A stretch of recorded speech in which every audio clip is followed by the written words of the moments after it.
Voilà, vous venez d'entendre le discours d'Emmanuel Macron devant le Parlement de Strasbourg avec une ovation debout, vous le voyez. Discours en clôture de la conférence sur l'avenir de l'Europe. On va y revenir avec François Baudonnet qui nous accompagne depuis le début de l'après-midi. Geneviève Ponce est également avec nous, directrice de l'Institut Europe Jacques Delors. On a senti sur la forme un Emmanuel Macron très investi. On sait qu'il est sur son terrain de prédilection. On sait que c'est un européiste convaincu. Il y a eu deux temps forts, j'ai envie de dire, dans ce discours, avec des annonces. La volonté de réviser les traités européens, il l'a dit, Emmanuel Macron. Et puis cette volonté de créer une communauté politique européenne, François.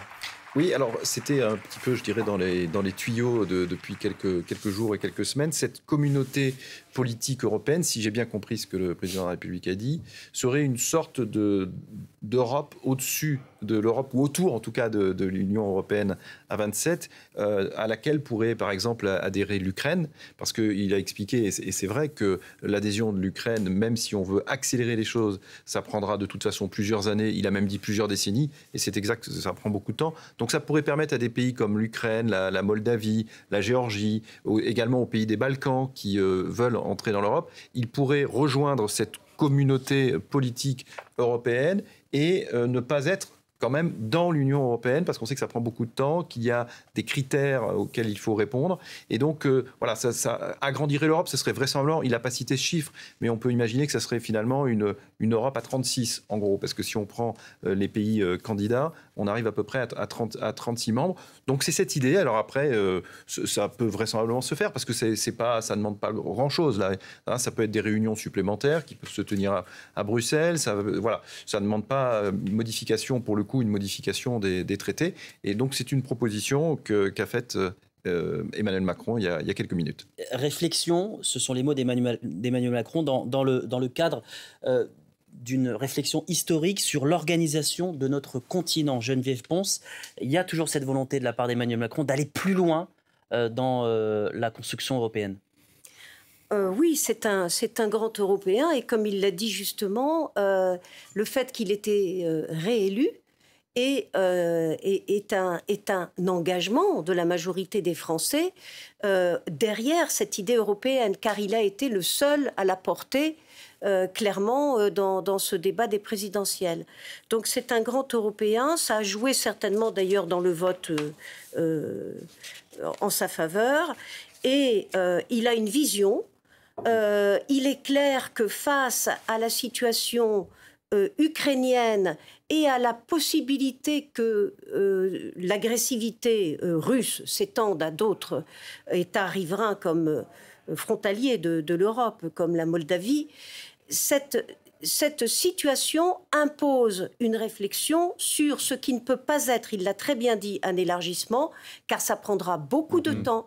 Nos processus de décision sont déjà extrêmement difficiles à 27, ça coûtera beaucoup d'argent.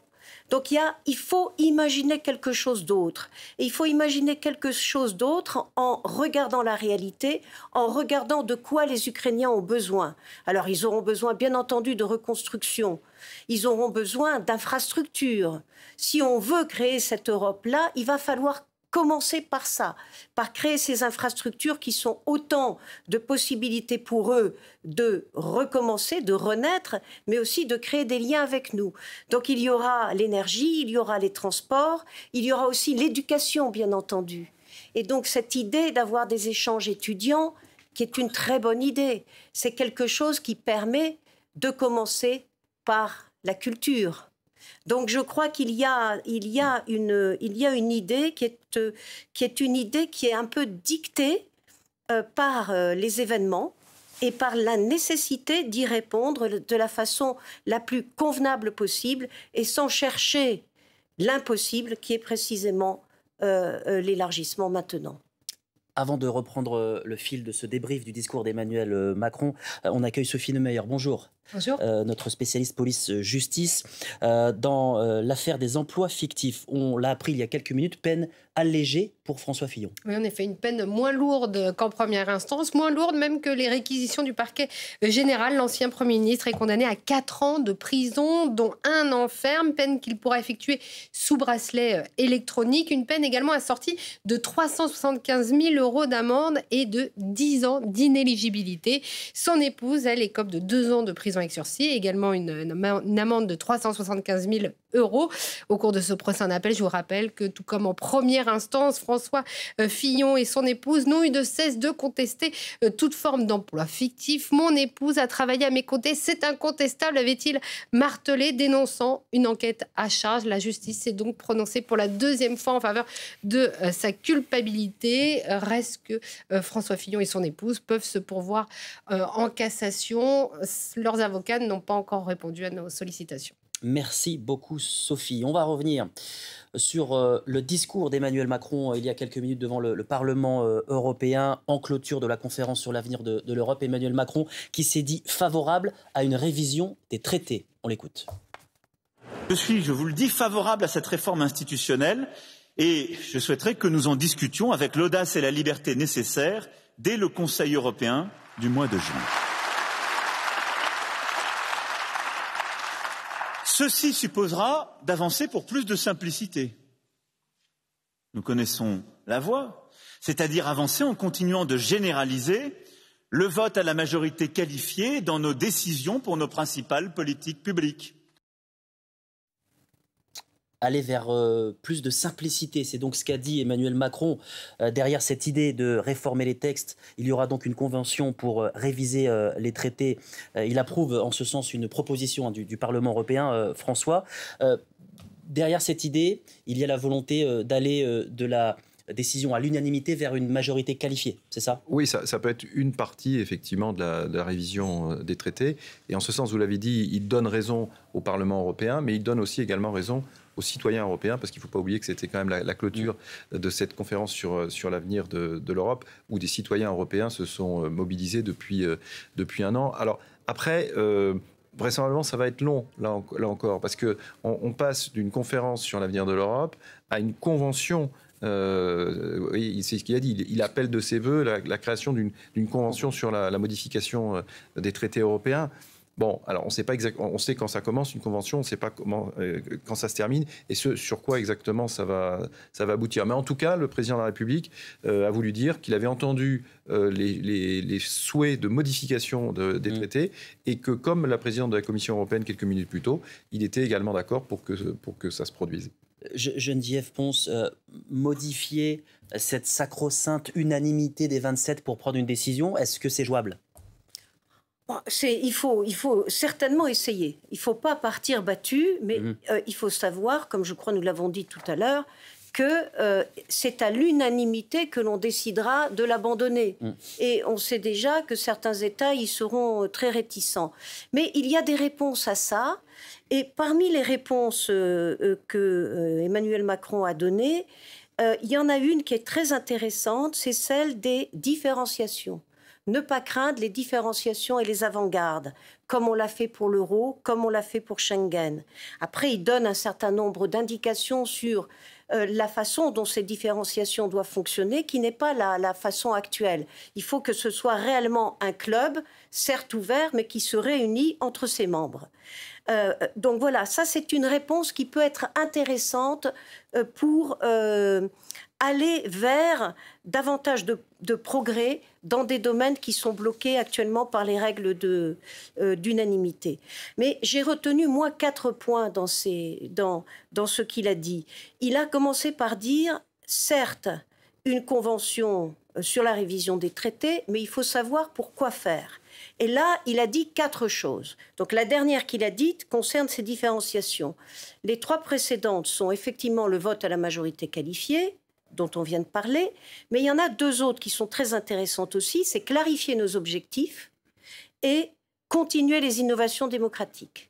En ce qui concerne clarifier les objectifs, il faut savoir que le traité de base, il date de 1957. Alors, je vous donne un exemple. si vous lisez l'article sur la PAC, qui reste la politique la plus importante au niveau européen, vous verrez que l'accent est mis sur l'élément nourricier, c'est-à-dire la mission nourricière de la PAC et non politique pas agricole commune. La politique agricole commune. Et non pas, il n'y a pas de mention de cette prise en compte de l'environnement qui devient tellement importante de nos jours. Donc il faut clarifier nos objectifs. Il cite la croissance, le plein emploi, mais aussi les objectifs climatiques et la justice sociale. Donc il faut revoir toutes nos politiques existantes à cette lumière. Ensuite, l'autre point dont je veux parler, c'est continuer les innovations démocratiques. Alors là, il mentionne la façon dont se déroulent les élections européennes.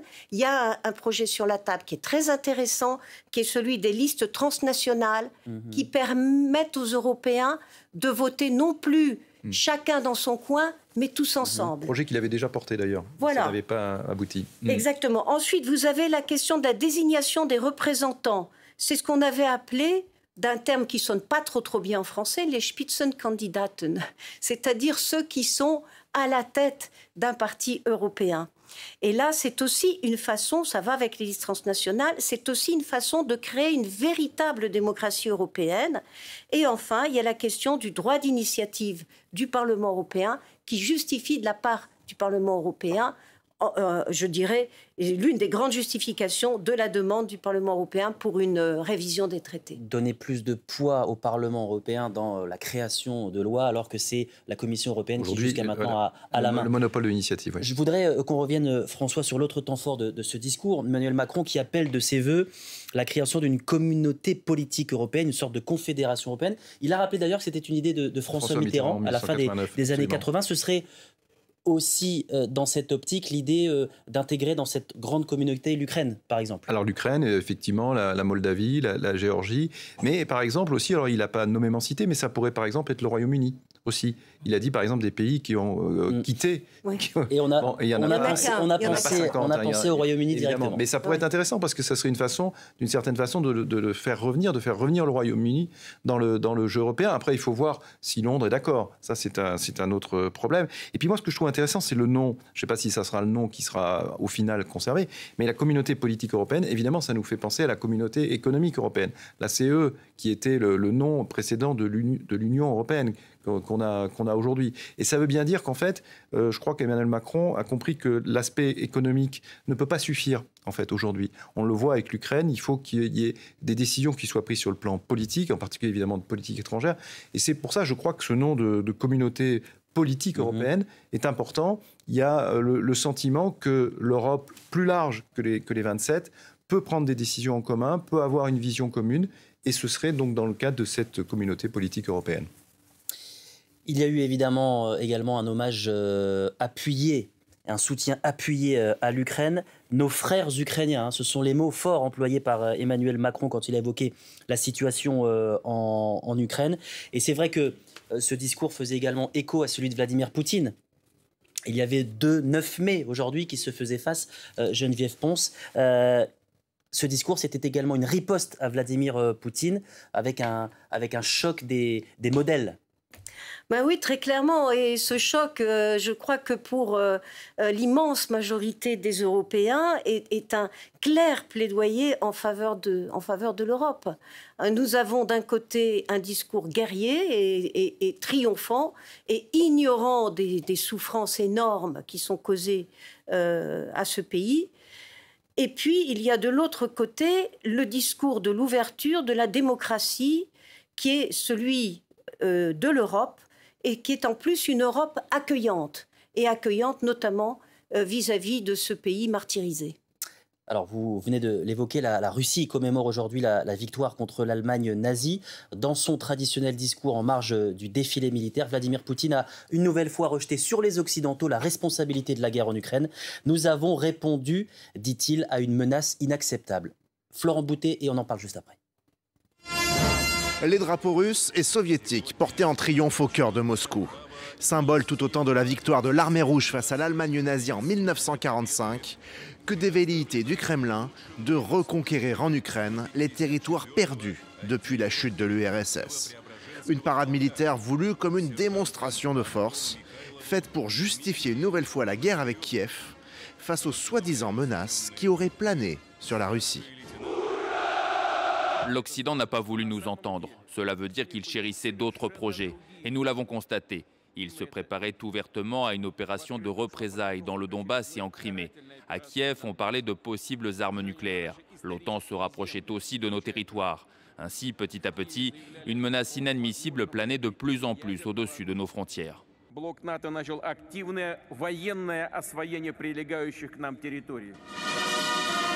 En citant nommément l'OTAN, Vladimir Poutine cherche une nouvelle fois à provoquer les alliés de l'Ukraine.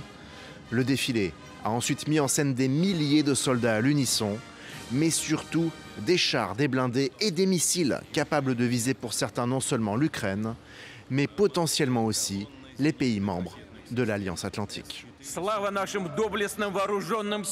Gloire à nos troupes si vaillantes, gloire à la Russie et gloire à la victoire.